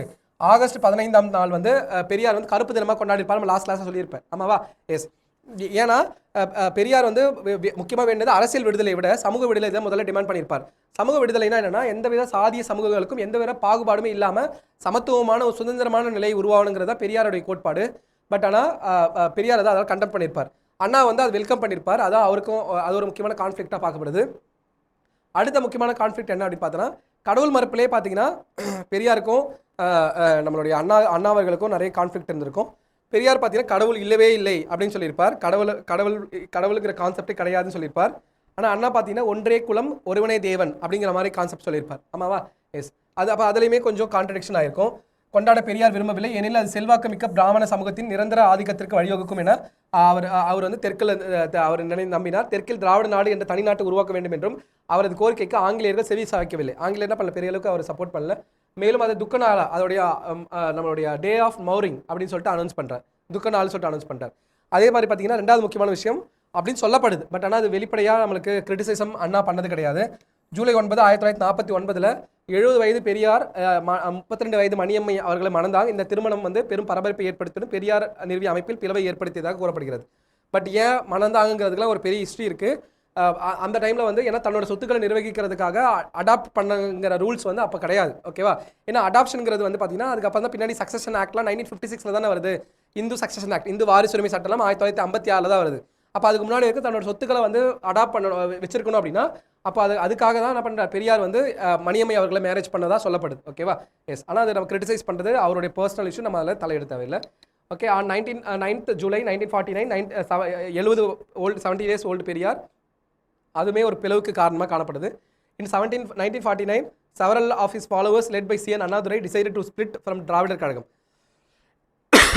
அண்ணா தலைமையிலான என்ன பண்ணுறாங்க, முக்கியமான தலைவர்கள்லாம் சேர்ந்து பெரியார் கிட்ட பிரிஞ்சு ஒரு தனியாக அமைப்பை ஏற்படுத்துகிறாங்க. அதுதான் திராவிட முன்னேற்ற கழகம். ஓகேவா? அண்ணா தனது சொந்த கட்சியான திராவிட முன்னேற்ற கழகத்தை 1949 செப்டம்பர் 17 அன்று ராயபுரத்தில் உள்ள ராபின்சன் பூங்கா எங்கே தொடங்குறாங்க, அப்போ திமுகங்கிற கட்சியாக ராபின்சன் பூங்காவில் தொடங்குறாங்க. ஏன்னா growth ஆஃப் அந்த திராவிடியன் ஐடியாலஜிஸ் நம்மளுக்கு சிலபஸில் இருக்குது. அப்போ இவங்களை பற்றி படிச்சு தான் ஆகணும், கட்டாயமாக தெரிஞ்சு வச்சுக்கோங்க, கட்டாயமாக கொஸ்டின் கேட்க வாய்ப்பு இருக்குது. செப்டம்பர் 17 அன்று ராயபுரத்தில் உள்ள ராபின்சன் பூங்காவில் தொடங்கி வைத்தார். 1951 ஆண்டு சென்னையில் நடராஜன் தலைமையில் முதல் கூட்டம் நடைபெறுறது. ஓகே. அப்போ திமுகவுடைய முதல் மாநாடு யார் தலைமையில், நடராஜன் தலைமையில் நடக்குது. எங்கே? சென்னையில் தான் நடக்குது. ஓகேவா? Yes. First meeting of DMK in 1951 presided by Natarajan in Chennai. Okay. Contest in election, first general எலெக்ஷனில் கண்டெஸ்ட் பண்ணல DMK. Second general election, first general election எப்போ 1951 கண்டெஸ்ட் பண்ணல. அப்போ 56 கண்டெஸ்ட் பண்ணுறாங்க. திருச்சி கான்ஃபரன்ஸில் முடிவு பண்ணுறாங்க. ஓகேவா? திருச்சி மாநாட்டில் திமுக வந்து தேர்தலில் போட்டியிட முடிவு பண்ணுது. 1957 நடக்கிற முதல் தேர்தலில் போட்டிட்டு மொத்தம் எத்தனை இடங்களில் 15 இடங்களில் வெற்றி பெற்றது. ஓகே. முக்கியமாக அண்ணாதுரை போன்ற பல தலைவர்கள் தோற்கடிக்கப்படுறாங்க. ஏன்னா காமராஜருடைய எமர்ஜென்சி வந்து ரொம்ப ஸ்ட்ராங்காக இருக்குது அந்த பீரியடில். ஓகேவா? அடுத்து DMK as a ruling period ஒரு 10 வருஷம் கழிச்சு திமுக 57 தன்னுடைய ஃபர்ஸ்ட் எலெக்ஷன், 10 வருஷம் கழிச்சு எக்ஸாக்டாக 1967 முக்கியமாக இந்திய எதிர்ப்பு போராட்டம். ஏன்னா நம்மளுடைய 1963 அஃபிஷியல் லாங்குவேஜ் ஆக்ட் கொண்டு வந்திருப்பாங்க, அலுவல் மொழி சட்டம் கொண்டு வந்திருப்பாங்க. அதுக்கப்புறம் அலுவல் மொழியாக இந்தியை மட்டும் அனௌன்ஸ் பண்ணியிருப்பாங்க. அது பெரிய அளவில் தமிழ்நாட்டில் மிகப்பெரிய கொந்தளிப்பை ஏற்படுத்தியிருக்கும். அந்த கொந்தளிப்போட வெளிப்பாடு தமிழ்நாட்டில் 1965 நம்மளுடைய இவரோட பீரியடில், ஓகே, பக்தவச்சலம் பீரியடில் ஒரு பெரிய இந்திய எதிர்ப்பு போராட்டம் தமிழ்நாட்டில் நடந்திருக்கும். அந்த இந்திய எதிர்ப்பு போராட்டத்தோட விளைவாக 1967 தமிழ்நாட்டில் என்ன பண்ணியிருக்கோம், நம்மளுடைய அண்ணா தலைமையிலான திமுக வந்து ஆட்சியை பிடிச்சிருப்பாங்க. மொத்தம் 138 இடங்களை ஜெயிச்சு முதல் முறையாக திராவிட முன்னேற்ற கழகம் ஆட்சியை பிடிச்சிருக்கோம். ஓகேவா? திமுகவோட சாதனைகள், முக்கியமான சாதனைகள்லாம் என்னென்னு பார்ப்போம். பெரியாரோட கொள்கைகளை பெருமளவு நிறைவேற்றிருப்பாங்க. அதில் முதல் முக்கியமான கொள்கை சுயமரியாதை திருமணம், செல்ஃப் ரெஸ்பெக்ட் மேரேஜ். ஏன்னா பெரியார் நம்ம முதல்ல பார்த்தோமா அந்த 15 பாயிண்ட்ஸ் அஜெண்டா 15 அஜெண்டா அதில் பார்த்தீங்கன்னா அந்த முதல் சுயமரியாதை மாநாட்டில் நிறைவேற்றப்பட்ட அந்த தீர்மானங்களை பார்க்கும்போது முதல் முக்கியமான தீர்மானம் பார்த்தீங்கன்னா அந்த சுயமரியாதை திருமணங்களை ஊக்குவிக்கணும், பெண்கள் சமமாக நடத்தப்படணுங்கிறது ஒரு முக்கியமான தீர்மானமாக இருந்திருக்கும். அந்த தீர்மானத்தில் பார்த்தீங்கன்னா அதை சட்டமாக்குற விதமாக 1968 அந்த Hindu marriage act 1955, okay, Hindu திருமண சட்டம், இந்து மேரேஜ் ஆக்ட் 1955, இந்து திருமண சட்டம் 1955 அமெண்ட்மெண்ட் பண்ணியிருப்பாங்க. அமெண்ட்மெண்ட் பண்ணி 1968 நாட்டிலேயே முதல் முறையாக சுயமரியாதை திருமணம், செல்ஃப் ரெஸ்பெக்ட் மேரேஜை லீகலைஸ் பண்ணியிருப்பாங்க. ஓகேவா? எஸ். இது தொடர்பாக சுப்ரீம் கோர்ட்டில் இன்னும் கேசஸ் இருக்குது. 1968 இருமொழி கொள்கை தமிழ்நாட்டுக்குன்னு ஒரு முக்கியமான ஒரு பாலிசி. மும்மொழி கொள்கையை இப்போ இருக்க நியூ எஜுகேஷன் பாலிசிலையும் சொல்லியிருக்காங்க. ஆமாவா இல்லையா? Trilingual policy. But the government of Tamil Nadu from 1969 68 bilingual policy தான் ஸ்ட்ரிக்டாக இருக்கும். நம்ம தமிழ்நாடு தமிழ் இங்கிலீஷ். ஓகே. 2ஆம் உலக தமிழ் மாநாடு நடைபெற்றது யாரோட பீரியடில் தான்? அண்ணா அவர்களோட பீரியடில். ஆமாவா இல்லையா? எஸ். அண்ணா பற்றி அவருடைய பர்சனல் லைஃப்பை பற்றி நம்ம நெக்ஸ்ட் கிளாஸஸ் வரப்போகிற கிளாஸஸில் பார்ப்போம். அண்ணா அவர்களுடைய முக்கியமான கான்ட்ரிபியூஷன்ஸ்லாம் என்னென்ட்டு. மானிய விலையில் 1 கிலோ அரிசி, ஒரு படி அரிசின்னு சொல்லுவாங்க, ஒரு படி ஒரு நா. ஓகே. அப்புறம் மெட்ராஸோட பேர் தமிழ்நாடுன்னு பேர் மாற்றிருப்பாங்க, ரொம்ப முக்கியமானது. ஜனவரி 14, ஓகே, Jan 14. பெயர் மாற்றம் செய்யப்பட்ட தேதி வந்து Jan 14. ஓகே. ஜூலை 18 1967 அப்போ ரெசல்யூஷன் கொண்டு வந்திருப்பாங்க, தீர்மானம் தான் கொண்டு வந்திருப்பாங்க, அதை நோட் பண்ணி வச்சுக்கோங்க. தீர்மானம் கொண்டு வந்தது தான் ஜூலை 18 1967. பட் பெயர் மாற்றம் செய்யப்பட்டது எப்படின்னா ஜனவரி 14, 1969.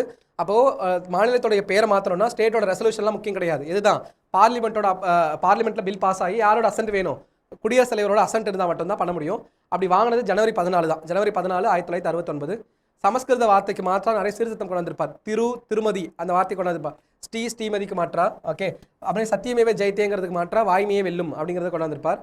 தமிழ்நாடு செயின்ட் ஜார்ஜ் கோட்டையில் தமிழ்நாடு அரசு தலைமை செயலகம் ஓகே, தலைமை செயலகம் என பெயர் மாற்றம் செய்யப்பட்டது. 1969 மாநில சிலத்தில் சமஸ்கிருதத்தில் இருந்த சத்தியமேவ ஜெயத்தேங்கிற வார்த்தை என்ன பண்ணியிருப்பார், வாய்மையை வெல்லும் அப்படின்னு சொல்லிட்டு மாற்றிருப்பார். ஆமாவா, அதான் கொடுத்துருக்கு. ஈ சேஞ்ச் த மோட்டோ ஆஃப் சத்தியமேவ ஜெயத்தே இன் சான்ஸ்கிரிட் இந்த ஸ்டேட் எம்ப்ளம் வாய்மையை வெல்லும் இன் தமிழ் அப்படின்னு மாற்றிருப்பார். ஓகே, அடுத்து அவர் பண்ண ரீஃபார்ம்ஸ்லாம் கொடுத்துருக்கு. இதெல்லாம் நம்ம ஆல்ரெடி அட்மினிஸ்ட்ரேஷனில் பார்த்துருப்பீங்க, ஜஸ்ட் ஒரு வாட்டி ரீகால் பண்ணிக்கோங்க. ஓகே, போக்குவரத்து தேசியமயமாக்கியிருப்பார். அனைத்து கிராமங்களுக்கும் மின்சாரம், சேரி ஒழிப்பு, பிச்சைக்காரர்கள் மழுவாறு திட்டம், கையால் இழுக்கப்படும் ரிக்ஷாக்களை ஒழித்தல், போலீஸ் கமிஷன் அமைச்சிருப்பாங்க. இதெல்லாம் கலைஞர் கருணாநிதி அவர்களோட பீரியடில் வந்தது, 69லேருந்து 71 வரைக்கும். ஓகே, பிற்படுத்தப்பட்டோர் மற்றும் பட்டியல் சாதியினருக்கான தனி அமைச்சகம், சட்டநாதன் ஆணையம் அமைச்சிருப்பாங்க. ஆமாவா இல்லையா? எஸ், பிற்படுத்தப்பட்டதுக்கு ரிசர்வேஷன் இன்க்ரீஸ் பண்ணுறதுக்காக 31% ரிசர்வேஷன் இன்க்ரீஸ் பண்ணியிருப்பாங்க. அடுத்து பார்த்தீங்கன்னா மே தினம் ரொம்ப முக்கியமானது. இதெல்லாம் கலைஞர் கருணாநிதி அவர்களோட பீரியடில் நிறைவேற்றப்பட்ட முக்கியமான திட்டங்கள். அடுத்து 71 to 75, 76 வேளாண் பல்கலைக்கழகம் அமைச்சிருப்பாங்க. குழந்தைகளுக்கான கருணை இல்லம். ஆமாவா இல்லையா? இன்னுமே இருக்குல்ல? எஸ், கருணை இல்லம் இன் டெம்பிள்ஸ் ஃபார் சில்ட்ரன்ஸ். சேலம் எஃகு ஆலை, நில உச்சவரம்பு சட்டம். ஓகே, அந்த லேண்ட் சீலிங் ஆக்டில் அமெண்ட்மெண்ட் பண்ணியிருப்பாங்க. 15 ஏக்கர்ஸை ஸ்டாண்டர்ட் லேண்டாக மாற்றிருப்பாங்க. ஓகே, சிப்காட் எஸ்டாப்ளிஷ் பண்ணியிருப்பாங்க. அட்மினிஸ்ட்ரேஷனுக்கு ரொம்ப முக்கியமானது ஃபஸ்ட்டு டிஏஐசி, டிட்கோ, இதெல்லாம் இயரில் எப்போ பார்த்து சொல்லி கமெண்ட் பண்ணுங்கள். சிப்காட், டான்சிட்கோ, டான்சி, இதெல்லாம் எந்தெந்த ஆண்டுன்னு சொல்லிட்டு கமெண்ட் பண்ணுங்கள். பூம்புகார் கப்பல் போக்குவரத்து கழகம், கொங்கு வேளாளர் பிற்படுத்தப்பட்டோர் பட்டியல் சேர்க்கப்பட்டது. இந்த பீரியடில் தான் பசுமை புரட்சி தமிழ்நாட்டில் இன்ட்ரோடியூஸ் ஆகிருக்கும். ஓகேவா? எஸ். அடுத்து 89 to 91 1 இயர் சீர்பரம்பினர் உள்ளிட்ட மிகவும் பிற்படுத்தப்பட்ட வகுப்பினருக்கு 20% இடஒதுக்கீடு கொடுத்துருப்பாங்க. ரொம்ப முக்கியமான விஷயம் என்னன்னா, பிசியில் ஆல்ரெடி 50% எம்ஜிஆர் அவர்கள் மாற்றிருப்பாங்க.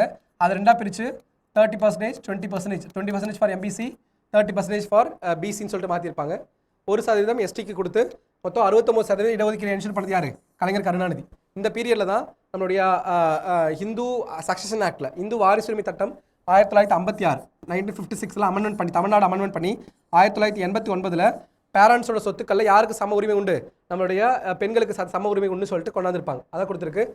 விவசாயிகளுக்கு இலவச மின்சாரம், நாட்டிலேயே முதல் முறையாக பெண்களுக்கு சம சொத்துரிமைக்கான சட்டம். ஓகே, அந்த சட்டம் கொண்டு வரப்பட்ட ஆண்டு 1989, ரொம்ப முக்கியமான சட்டம். எந்த சட்டத்தில்? இந்து வாரிசுரிமை சட்டம் 1956 திருத்தம் பண்ணுறாங்க. ஏன்னா மேரேஜ், திருமணம், சக்சஷன், அடாப்ஷன், அதாவது திருமணம், வாரிசுரிமை, தத்தெடுத்தல், இது எல்லாமே எந்த லிஸ்ட்டில் இருக்குது? கன்கரண்ட் லிஸ்ட்டில் இருக்குது கான்ஸ்டிடியூஷனில். ஆமாவா இல்லையா? எஸ், இதெல்லாம் நீங்கள் ஆல்ரெடி பார்த்துருப்பீங்க, பாலிட்டியில் படிச்சிருப்பீங்க. அரசு பணிகளில் பெண்களுக்கான 30% இடஒதுக்கீடு இப்போ 40 மாற்றுறதுக்கு முன்மொழிஞ்சிருக்காங்க. ஆமாவா இல்லையா? எஸ், அதெல்லாம் நீங்கள் கமெண்ட் பண்ணுங்கள். பெண்களுக்கு 40% இடஒதுக்கீடு கண்டிப்பாக கொடுக்கணும், அதில் மாற்று கருத்து இல்லை. அது நீங்கள் உங்களோட பெர்ஸ்பெக்டிவ் என்னங்கிறத கமெண்ட் பண்ணுங்கள். பெண்களுக்கான இவ்வளோ நாள் பெண்களுக்கான உரிமைகள் மறுக்கப்பட்ட பெண்களுக்கு 40% இடஒதுக்கீடு கட்டாயமாக தரப்படணும். அது குறித்து உங்களை பார்வை கமெண்ட் கொடுங்க. பெண்கள், ஏழை பெண்களுக்கு திருமணத்திற்கான நிதி உதவி, மறுமணத்திற்கான விதவைகளுக்கு நிதி உதவி கொடுக்கிறது. தமிழ்நாடு சிவில் சப்ளைஸ் கார்பரேஷன் 10 லட்சம் பெண்களுக்கு மகளிர் உதவி குழுக்கள், செல்ஃப் ஹெல்ப் குரூப்ஸ். அடுத்து 1996லேருந்து 2001 உள்ளாட்சி அமைப்புகளுக்கான தேர்தல் நடத்தியிருப்பாங்க 1997. ஓகே, நோட் பண்ணிக்கோங்க. 1997 உள்ளாட்சி தேர்தல் நடத்தியிருப்பாங்க. பெண்களுக்கு 33% இடஒதுக்கீடு. ஆனால் இப்போ 50% இடஒதுக்கீடு இருக்குது. மெட்ராஸுங்கிற பேர் சென்னைன்னு மாற்றிருப்பாங்க 1996. அப்புறம் எம்எல்ஏ நிதி. ஆமாவா? எம்பி லேட் இருக்க மாதிரி எம்எல்ஏ லோக்கல் ஃபண்ட் அலோகேட் பண்ணியிருப்பார். ஜாதி பாகுபாட்டை ஒழிக்க பெரியார் சமத்துவபுரம் ரொம்ப ரொம்ப முக்கியமான ஒரு திட்டம் 1997. 1997 கிராமப்புறங்களுக்கு மினி பஸ் திட்டம், வருமுன் காப்போம், பள்ளிகளில் வாழ்வொழி திட்டம். ஆமாவா இல்லையா? எஸ், வாழ்வொழி திட்டம் மாதிரி கண்ணொளி திட்டம்னு ஒரு திட்டம் இருக்குது. கண்ணொளி திட்டம் எதுக்காகனா கண்கள் பராமரிப்புக்காக பள்ளி மாணவர்களுக்கு. கன்னியாகுமரியில் திருவள்ளூருக்கான 33 சிலை, 133 அடியில் உயர சிலை 2000 திறந்திருப்பாங்க. 2000 ஜனவரி 1 சென்னையில் டைடல் பார்க், சமூக சான்றிதழ் நேட்டிவிட்டி சர்டிஃபிகேட், அப்புறம் வருமான சான்றிதழ் இன்ட்ரடியூஸ் பண்ணியிருப்பாங்க. 1996 ஆண்டு 10ஆம் 12ஆம் வகுப்பு தேர்வுகளில் மாநில அளவில் 3 இடங்களில் பெருக்கிற மாணவர்களுக்கு மொத்த உயர்கல்வி செலவை கவர்மெண்ட்டே அடாப்ட் பண்ணிக்கிறது. சென்னை கோயம்பேட்டில் ஆசியாவிலே ஒரு பெரிய பஸ் ஸ்டாண்ட், சத்தான உணவுல முட்டை வழங்குறது. நான் லாஸ்ட் கிளாஸில் கேட்டிருப்பேன் ஜஸ்டிஸ் பார்ட்டி பீரியடில், அதுக்கெல்லாம் கமெண்ட் பண்ணிங்க, தேங்க்யூ. மதுரையில் முதல் முறையாக உயர்நீதிமன்ற பெஞ்சு 2004 அமைச்சிருப்பாங்க. மாணவர்களுக்கு இலவச பஸ் பாஸ், அண்ணா மறுமலர்ச்சி திட்டம், பெரியார் சமத்துவபுர திட்டம் 1998, 1997 சொல்லிட்டேன். நமக்கு நாம இதை 1997. சமத்துவபுர திட்டம்லாம் ரொம்ப ஒரு நல்ல ஒரு திட்டம், அந்த சமூக வேறுபாடுகளை களையிறதுக்காக. அடுத்து 2006 to 2011 ஒரு கிலோகிராமுக்கு ₹1 அரிசி. இதெல்லாம் ரொம்ப ஒரு முக்கியமான திட்டமாக பார்க்கப்படுது. அடுத்து பாருங்க, கூட்டுறவு கடன் தள்ளுபடி, பிறந்தநாள் காமராஜர் அவங்களோட பிறந்தநாள் கல்வி வளர்ச்சி நாளை செலிப்ரேட் பண்ணுறது, வாரத்திற்கு 5 முட்டை, அப்புறம் வந்து பள்ளி மாணவர்கள் இலவச பஸ் பாஸ், அப்புறம் வந்து என்ட்ரன்ஸ் எக்ஸாமை கேன்சல் பண்ணது, ஓகே, தமிழை கட்டாய பாடமாக மாற்றினது, அப்புறம் செம்மொழி தமிழ் மத்திய தமிழ் ஆய்வு நிறுவனம் மைசூர்லேருந்து சென்னைக்கு மாற்றினது, ஓகே. அதுமாரி பார்த்தீங்கன்னா நலமான தமிழக திட்டம் ரொம்ப முக்கியமான திட்டமாக பார்க்கப்படுது. இந்த பிடிஎஃப்ல அந்த திட்டம்லாம் பார்த்து வச்சுக்கோங்க, ஓகேவா. எஸ், மத்திய அரசின் உதவியுடன் இலவச 108 ஆம்புலன்ஸ் திட்டம். இது நம்மளுடைய அன்புமணி ராமதாஸ் அவர்கள் வந்து சுகாதாரத்துறை அமைச்சராக இருக்கும்போது கொண்டு வந்த ஒரு முக்கியமான திட்டம், ஓகே. அந்த நம்மளுடைய 108 ஆம்புலன்ஸ் திட்டம். திருநங்கைகள் நலவாரியம், இந்தியாவிலே முதல் முறையாக டிரான்ஸ்ஜெண்டர்ஸ்க்குன்னு ஒரு வெல்ஃபேர் போர்ட் பண்ணது தமிழ்நாடு தான் 2008. ஓகே. அருந்ததிய சமூகத்திற்கு 3% இடஒதுக்கீடு. எந்த சாதியினரும் கோயிலில் அச்சராகலாம், அதாவது அனைத்து சாதியினரும் அர்ச்சகராகலாம் திட்டம். கோட்டூர்புரத்தில் அண்ணா நினைவு நூற்றாண்டு நூலகம் 2010 ஸ்டார்ட் பண்ணியிருப்பாங்க. ஓமந்தூரார் அரசு தோட்டத்தில் புதிய தலைமை செயலகம், அது இப்போ ஹாஸ்பிட்டலாக இருக்குது, மல்டி ஸ்பெஷாலிட்டி ஹாஸ்பிட்டலாக இருக்குது. சென்னை மாநகர மையப்பகுதி செம்மொழி பூங்கா. நீங்கள் கமெண்ட் பண்ணுங்கள், சென்னையில் எத்தனை மல்டி ஸ்பெஷாலிட்டி கவர்மெண்ட் ஹாஸ்பிட்டல் இருக்குது, சென்னையில் மட்டுமே தமிழ்நாடு அரசுக்கு சொந்தமான எத்தனை பல்நோக்கு மருத்துவமனைகள் இருக்குங்கிறது கமெண்ட் பண்ணுங்கள். வட சென்னை மீஞ்சூரில் கடல் நீர் உப்பு நீக்க திட்டம் எல்லாமே இவங்க கலைஞர் அவங்களோட பீரியடில் கொண்டாந்த திட்டங்கள், ஓகே. அடுத்து அண்ணா திராவிட முன்னேற்ற கழகம் அஇஅதிமுக. திராவிட முன்னேற்ற கழகத்திலிருந்து பிரிந்து 1972 அக்டோபர் 17, அது செப்டம்பர் 17, இவங்க அக்டோபர் 17 எம்ஜிஆர் தலைமையில் திராவிட முன்னேற்ற கழகம் அண்ணா திராவிட முன்னேற்ற கழகம் தொடங்கப்பட்டிருக்கும். பொருளாளர் பதவியில் இருந்திருப்பார். கணக்கு கேட்டதால் இஷ்யூ ஆகி என்ன பண்ணியிருப்பாங்கன்னா கட்சியிலேருந்து தனியாக ஒரு கட்சியை உருவாக்கியிருப்பாங்க. 1973 திண்டுக்கல் இடைத்தேர்தலில் முதல் முறையாக ஒரு பை எலெக்ஷனில் நின்று ஜெயிச்சிருப்பாங்க. அப்போ ரூலிங் பார்ட்டி டிஎம்கேவாக இருந்திருக்கும், ஓகே. 1977 எம்ஜி ராமச்சந்திரன் தலைமையில் தேர்தல் போட்டிட்டு பெரும்பான்மை இடங்கள் வெற்றி பெற்று 77 அவர் இறக்குற 87 10 ஆண்டு காலம் அவர் தான் முதலமைச்சராக இருந்திருப்பார். அதுக்கப்புறம் அவர் இறந்ததுக்கப்புறம் அவங்களுடைய மனைவி ஜானகி ராமச்சந்திரன் அவர்கள் வந்திருப்பாங்க. அதிமுகவோட சாதனை 78 அண்ணா யூனிவர்சிட்டி, 78 10+2+3 அந்த சிஸ்டம் இன்ட்ரோடியூஸ் பண்ணது, ஓகே. இதுக்கு முன்னாடி பார்த்தீங்கன்னா அந்த பிஎஸ்யூன்னு சொல்லுவாங்க, ஆமாவா. பிஎஸ்யூனா 10th முடிச்சதுக்கப்புறம் காலேஜ் போகிற மாதிரிலாம் இருந்திருக்கும், ஓகே. அந்த சிஸ்டமுக்கு மாற்றாக கொண்டாந்தது நம்மளுடைய பிஎஸ்யூன்னு சொல்லுவாங்க 10th முடிச்சதுக்கப்புறம். ஆனால் அதுக்கப்புறம் 10+2+ முறையை அறிமுகப்படுத்துகிறார். க்ரீமி லேயர் கான்செப்டை அறிமுகப்படுத்தியிருப்பார். அவருக்கு அடுத்த எலெக்ஷனில் ஒரு பெரிய பிரச்சனையாக இருக்கும். அதனால இந்த க்ரீமி லேயர் கான்செப்டை இது பண்ணிவிட்டு 50% ரிசர்வேஷனை இன்ட்ரோடியூஸ் பண்ணியிருப்பார் எம்ஜிஆர் அவர்கள், ஓகே. 50% ரிசர்வேஷனை இன்ட்ரோடியூஸ் பண்ணியிருப்பார். ஆல்ரெடி 31 இருக்கும் சட்டநாதர் கமிஷன் ரெக்கமெண்டேஷன் அடிப்படையில். அடுத்து கர்ணம் பணியாற்ற கர்ணம்ங்கிறது விஓ, ஓகே. இந்த கர்ணம் பதவியை ரிமூவ் பண்ணிட்டு என்ன பண்ணியிருப்பாங்கன்னா விஓங்கிற போஸ்ட்டை கொண்டாந்துருப்பாங்க. ரொம்ப ஒரு முக்கியமான ஒரு விஷயமா நம்ம பார்க்குறோம், ஓகே. அடுத்து 81 தஞ்சாவூரில் தமிழ் பல்கலைக்கழகம், தமிழ் யூனிவர்சிட்டி, தமிழ்நாடு யூனிவர்சிட்டியில். அடுத்து பார்த்தீங்கன்னா எம்ஜிஆர் சத்துணவு திட்டம். எம்ஜிஆர் கொண்டாட பேர் வெறும் சத்துணவு திட்டம் தான். மேடம் ஜெயலலிதா அவங்களோட பீரியட், அம்மா ஜெயலலிதா பீரியடில் தான் அதை எம்ஜிஆர் சத்துணவு திட்டம் மாற்றிருப்பாங்க, ஓகே. இன்னுமே அந்த பேர் தான் இருக்குது, MG Ramachandran nutritious meal scheme அப்படின்னு தான் இருக்குது, ஓகே. மகளிர் சிறப்பு பேருந்துகள், அம்பாசங்கர் கமிட்டி ரொம்ப ரொம்ப முக்கியம். 1982 இதுவுமே பேக்வர்ட் கிளாஸ் கமிட்டி. இந்த கமிட்டி தான் வந்து மோஸ்ட் பேக்வர்ட் கிளாஸ்னு தனியாக பிரிக்கணும்னு சொல்லியிருக்கோம், ஓகே. இந்த ஆணையம் பரிந்துரையால் கிரிமினல் ஒழிக்கப்பட்டு இடஒதுக்கீடு அதிகரிக்கப்பட்டது. 31 எவ்வளோ மாற்றிருப்பாங்க சொன்னேன், 50%. எஸ்சி எஸ்டிக்கு 18, மொத்தம் வந்து 68% இருந்திருக்கும். கலைஞர் வந்து பார்த்தீங்கன்னா 1% எஸ்டிக்கு கொடுத்து 16 மாற்றிருப்பார். அடுத்து பாசனத்திற்கு இலவச மின்சாரம், மதுவிலக்கு கொள்கை, தொட்டில் குழந்தை திட்டம். இது வந்து ஜெயலலிதா மேடம் அம்மா பீரியடில் கொண்டு வந்தது தொட்டில் குழந்தை திட்டம் 1992. அப்புறம் அனைத்து மகளிர் காவல் நிலையம், இதெல்லாம் தள்ளிக்கு தங்கம் ரொம்ப முக்கியமான திட்டம். அம்மா கேன்டீன், அம்மா மருந்தகம், அம்மா தண்ணீர், அம்மா கேன்டீன் எல்லாமே, அம்மா உணவகம், ஓகே. இதோட நம்மளுடைய இதை தாண்டி இப்போ சீஃப் மினிஸ்டராக இருக்க நம்மளுடைய எம்கே ஸ்டாலின், ஓகே, அவங்க பீரியடில் கொண்டாந்தது 2021 என்னென்ன திட்டங்கள் பார்ப்போமா. முக்கியமான திட்டம், முதல் திட்டம் நம்மளுடைய இலவச பேருந்து பயண திட்டம். இலவசங்கிற வார்த்தையை பயன்படுத்தக்கூடாதுன்ட்டு விடியல் பயண திட்டம், ஓகேவா. விடியல் பயண திட்டம் ரொம்ப முக்கியமான ஸ்கீம். ஏன்னா பெண்கள் பார்த்தீங்கன்னா அவங்க பெண்களை ஏன் விடியல் பயண திட்டம் கொண்டாடுறதுக்கான முக்கியமான நோக்கம் என்னன்னா, இந்தியாவிலே ஒரு நல்ல ஒரு திட்டம் விடியல் பயண திட்டம். ஏன்னா வீட்டில் இருக்க பெண்களை வீட்டையே அடைச்சி வச்சிருக்கிறதுனால, அதாவது அடுப்பூதும் பெண்களுக்கு படிப்பதற்கு, அடுப்பு மட்டுமே ஊதிட்டு உட்காந்துட்டு இருக்கவங்களுக்கு படிப்பு எதற்குங்கிற கேள்வி கேட்ட காலம் போய் என்ன பண்ணுறது, பெண்களுக்கான கல்வியை அவங்களுக்கு ப்ராப்பராக கொடுக்கணும் அப்படிங்கிற ஒரு முறைக்காக தான் தமிழ்நாடு அரசாங்கம் என்ன பண்ணுறாங்க, விடியல் பயணம் திட்டத்தை கொண்டாடுறாங்க. அப்போ பெண்கள் வந்து மூவ்மெண்ட் அதிகமாகும் போது அவங்க ஒன்லி ஒர்க் ஆக்டிவிட்டியில் இன்வால்வ் ஆக அதிகமாக வாய்ப்பு இருக்குது. ஆமாவா இல்லையா? எல்லா பெண்களும் சும்மா ஊரை சுற்றிட்டு இருக்காங்க, இல்லை ஃப்ரீயாக பஸ்ஸில் போய் ட்ராவல் பண்ணிட்டு இருக்காங்கன்னு நினைக்கிறோம். கிடையாது. எப்போல்லாம் வந்து அவங்களுக்கு ஃப்ரீ மூவ்மெண்ட் கிடைக்குதோ அவங்க என்ன பண்ணலாம், அதிகமாக அடுத்து எக்கனாமிக்கல் ஆக்டிவிட்டியில் இன்வால்வ் ஆகலாம். அப்போ எக்கனாமிக்கல் ஆக்டிவிட்டி இன்வால்வ் ஆகும்போது தமிழ்நாடு ஆகும் மற்ற மாநிலங்களை விட அதிகமாக முன்னேறதுக்கான வாய்ப்பு இருக்குது. ஆமாவா? அப்போ முதல் திட்டம் விடியல் பயணம். ரெண்டாவது திட்டம் பாருங்கள், முக்கியமாக புதுமை பெண் திட்டம். இது 2021 புதுமை பெண் திட்டம். மூவலூர் ராமமதம் அவங்க பேரில் திருமண உதவி திட்டமாக இருந்தது என்ன பண்ணுறோம், புதுமை பெண் திட்டமாக மாற்றுறோம். 2022 இதுவும் ரொம்ப முக்கியமான ஸ்கீம். இதுவுமே ஒரு என்ன எதுக்காகனா, பெண் குழந்தைகள் 2020 கோவிடுக்கு அப்புறம் 2020 கோவிடுக்கு அப்புறம் என்ன இருக்குன்னா, தமிழ்நாட்டில் பார்த்தீங்கன்னா ட்ராப் அவுட்ஸ் அதிகமாக இருக்குது. ஓகே, அதாவது இடைநிற்றல் ட்ராப் அவுட் அதிகமாக இருக்கும். இந்த ட்ராப் அவுட் பார்த்தீங்கன்னா இந்தியாவிலேயே அதிகமாக நம்மளுடைய கிராஸ் என்ரோல்மெண்ட் ரேஷியோவில் அதிகமாக இருக்க ஸ்டேட் தமிழ்நாடு. ஆல்மோஸ்ட் 49% இருந்துச்சு கோவிடுக்கு முன்னாடி. ஓகேவா? 49% மேலே இருந்துச்சு. கோவிடுக்கு அப்புறம் பார்த்தீங்கன்னா 47.4 47.4 இருக்குது. ஓகேவா? இந்தியாவிலேயே அதிகமான பர்சன்டேஜில் இருந்தாலுமே பட் குறைஞ்சிருக்கா? காரணம் என்னென்னா, கோவிட் டைமில் பெண் குழந்தைகளுக்கான திருமணம் அதிகமாகிடுச்சு. ஓகே, எப்போ வாய்ப்புன்னு காத்திருந்தாங்க போல் என்ன பண்ணுறது, சின்ன பிள்ளைங்களை பிடிச்சி கல்யாணம் பண்ணி வச்சிட்டாங்க. அதை ரெடியூஸ் பண்ணுறதுக்காக என்ன பண்ணுறாங்க, தமிழ்நாடு அரசாங்கம் புதுமை பெண் திட்டத்தை கொண்டாந்தாங்க. பெண் குழந்தைகள்கிட்ட மட்டுமே ட்ராப் அவுட் இல்லை, ஆண் குழந்தைகள்கிட்டமே என்ன இருக்குது, ட்ராப் அவுட் இருக்குங்கிறதால லாஸ்ட் இயர் தமிழ் புதல் திட்டம்னு ஒரு திட்டம் கொண்டாந்தாங்க. ஓகே, தமிழ் புதல் திட்டம் 2024 2024 கொண்டாந்தாங்க. ஓகேவா? எப்போனா ஆகஸ்ட் 9 2024 கொண்டாந்து ஒரு முக்கியமான திட்டம். இது ரொம்ப ரொம்ப நல்ல ஒரு திட்டம். ஓகேவா? அடுத்து பாருங்க, மகளிர் உரிமை தொகை திட்டம். உதவி தொகை கிடையாது, என்னது, உரிமை தொகை. பாருங்க, வீட்டில் ஹஸ்பண்ட்லாம் நிறைய பேர் ஹஸ்பண்ட்லாம் சொல்லுவாங்க, வீட்டில் சும்மா தானே இருக்க சொல்லுவாங்க. யார் சும்மா இருக்கா? லேடிஸ் சும்மா இருக்காங்களா? காலைல எழுந்திரிச்சு கோலம் போடுறதுலேருந்து பாத்திரம் கழுவுறதுலேருந்து குழந்தைங்களுக்கு சாப்பாடு கட்டி ஹஸ்பண்டுக்கு சாப்பாடு கட்டி அனுப்பி திரும்ப அந்த பாத்திரங்களை கழுவி போட்டு அப்புறம் ஒரு 11 மணிக்கு டீயை போட்டு அதுக்கப்புறம் வந்து 11 மணிக்கு மேலே டீ போட்டு நம்ம என்ன பண்ணுறது, சமைக்க ஆரம்பிச்சு திரும்ப ஈவினிங் பாத்திரம் கழுவி திரும்ப ஈவினிங் கோலம் போட்டு பெருக்கி கோலம் போட்டு திரும்ப நைட்டு சமைச்சு சாப்பிட்டு தூங்குறதுக்கு 10-11 ஆயிரம். அப்போது அவங்க செய்கிற ஒர்க் எல்லாமே ப்ரொடக்டிவான ஒர்க்கா, எக்கனாமிக்கல் ஆக்டிவிட்டியா? No, they are uneconomical activity, unproductive activity. ஆமாவா இல்லையா?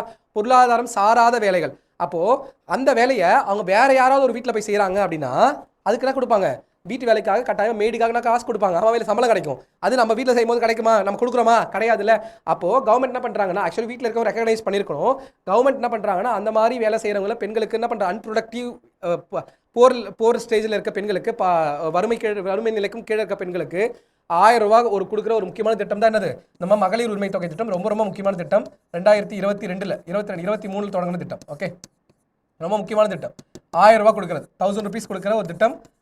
ஓகே, பர் மந்த்துக்கு. ஓகே, அவங்களுடைய அன்ப்ரொடக்டிவ் அன்ரெகனைஸ்டு ஒர்க்கை, அவங்களோட அங்கீகரிக்கப்படாத பொருளாதாரம் சாராத வேலைகளை அங்கீகரிக்கிற விதமாக கணவர்கள் கொடுத்துருக்கணும். ஆமாம், கணவன்மார்களோ தம்பிமார்களோ சகோதரமார்களோ கொடுத்துருக்க வேண்டிய விஷயத்த யார் கொடுக்குறா, அரசாங்கம் கொடுக்குறாங்க. ஆமாவா இல்லையா? ஒரு வரவேற்கப்பட வேண்டிய ஒரு முக்கியமான ஒரு திட்டம் நம்மளுடைய மகளிர் உரிமை தொகை திட்டம். Okay, yes. அடுத்து பாருங்க, ஒரு முக்கியமான திட்டம் தோழி ஹாஸ்டல்ஸ். நம்ம ஆல்ரெடி சொல்லணும், தோழி விடுதிகள். ஓகே, ஏன் சொன்னேன் அப்படின்னா, முக்கியமாக 2023 தொடங்கின திட்டம். இதுவுமே 2023 தொடங்குனது தோழி விடுதிகள் திட்டம். ஏன் கரண்ட் அஃபைல் வந்துச்சு, முக்கியமாக தமிழ்நாடு அரசாங்கம் இது எந்த திட்டத்தோட கம்பேர் பண்ணுறாங்க, முக்கியமாக திராவிடர் இல்லம் சொல்ல பார்த்தோமா, 1916 நட்டேசனார் ஆரம்பித்த அந்த திராவிடர் இல்லத்தோட கம்பேர் பண்ணுறாங்கன்னு பார்த்தோம். ஓகேவா? அந்த திராவிடர் இல்லத்தோட ஒப்பிடப்பட்ட ஒரு முக்கியமான ஒரு திட்டமாக தோழி திட்டம் பார்க்கப்படுது. ஓகேவா? எஸ். அடுத்து பாருங்கள், ஒரு முக்கியமான திட்டம் வள்ளலார் பல்லுயிர் பாதுகாப்பகம். நான் ஆல்ரெடி சொன்னேன், வள்ளலார் பல்லுயிர் பாதுகாப்பகம். எந்த ஒரு உயிரினமும் துன்புறுத்தப்படக்கூடாதுங்கிறதுக்காக அந்த கைவிடப்பட்ட விலங்குகளுக்கு, ஆர்ஃபன் அனிமல்ஸ்க்குலாம் பண்ணுறோம் ப்ரொடெக்டிவ் என்வரான்மெண்ட்டை ஏற்படுத்தி கொடுக்கறதுக்காக வள்ளலார் பல்லுயிர் பாதுகாப்பகம். அதுமாரி பார்த்தீங்கன்னா அனைத்து சாதியும் அர்ச்சகராகலாம்ங்கிறத போயிட்டு அந்த திட்டத்தை இம்ப்ளிமெண்ட் பண்ணியிருப்பாங்க தமிழ்நாடு அரசாங்கம். ஓகேவா? அதுக்காக நிறையா ஓதுவார்கள்லாம் நியமிச்சிருப்பாங்க தமிழ்நாடு அரசாங்கம் 2021. ஓகேவா? எஸ். அதெல்லாமே முக்கியமான தமிழ்நாடு அரசாங்கத்தோடைய திட்டங்களாக பார்க்கப்படுது. வேறு என்ன திட்டங்கள்லாம் முக்கியமான திட்டங்கள் இருக்குது? ஓகே, வேறு என்ன முக்கியமான திட்டங்கள் இருக்குன்னா கமெண்ட் பண்ணுங்கள். தமிழ்நாடு அரசாங்கம் ஏற்படுத்தின ரொம்ப ஒரு பெரிய இம்பாக்டை ஏற்படுத்தின திட்டங்கள். ஓகே, தமிழ்நாடு சமூக ரீதியாக முக்கியமான ஒரு திட்டங்கள் எதெல்லாம் இருக்குன்னு நீங்கள் கமெண்ட் பண்ணுங்கள். ஓகேவா? இந்த கிளாஸ் உங்களுக்கு யூஸ்ஃபுல்லாக இருந்திருக்கும்னு நினைக்கிறேன். நம்ம நெக்ஸ்ட் கிளாஸில் தனித்தமிழ் இயக்கத்தை பற்றி நம்ம அடுத்தடுத்த வகுப்புகளில் பார்ப்போம். Yes, thank you so much.